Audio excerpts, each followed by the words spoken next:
Well, we have done some study that shows in the US death penalty actually has a deterrent effect, which means that adoption of death penalty and implementation of death penalty deters some criminals from engaging in it.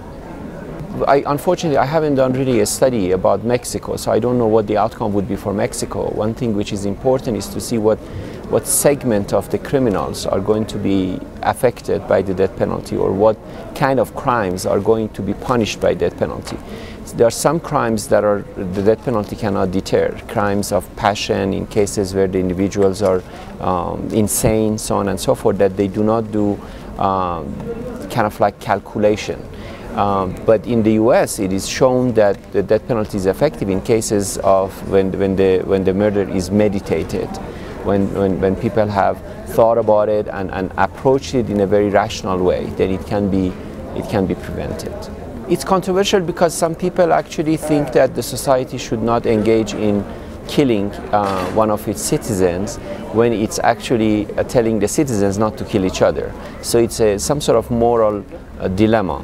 And there are also people who argue that it does not have that much deterrent effect. So based on these two arguments, there are people who think that death penalty is not a good measure. But there are also people who, on the contrary, say that death penalty is effective because it has a deterrent effect. So it's a subject that has been debated for centuries, in fact. But obviously, if it has deterrent effect, that means that death penalty actually prevents some of the other murders from taking place. That would be beneficial. And also, in the case of people who are repeated offenders, if death penalty is applied, then they will not be able to engage in other criminal activities.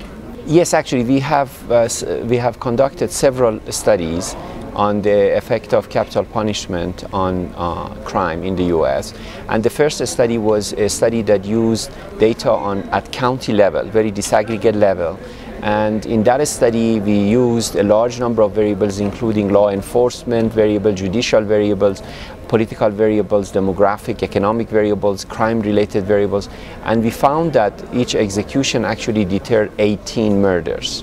So one capital punishment prevents 18 murders for the US data.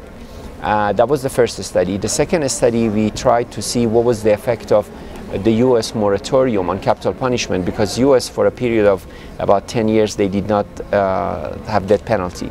We wanted to see what is the effect of this period on capital punishment. We looked at the crime before instituting death penalty, right after instituting, before instituting the moratorium, right after, and then we also made comparison of crime toward the end of moratorium and right after moratorium was removed and the death penalty was reinstituted.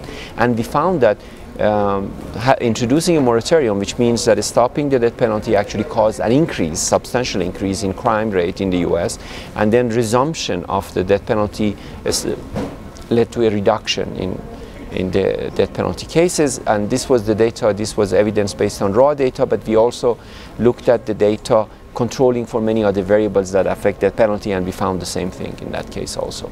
I think it was very good. I think you have a balanced discussion. There were people on both sides of the issue presenting their cases, and it was done in a very professional and collegial way, and I'm very pleased to be a part of it.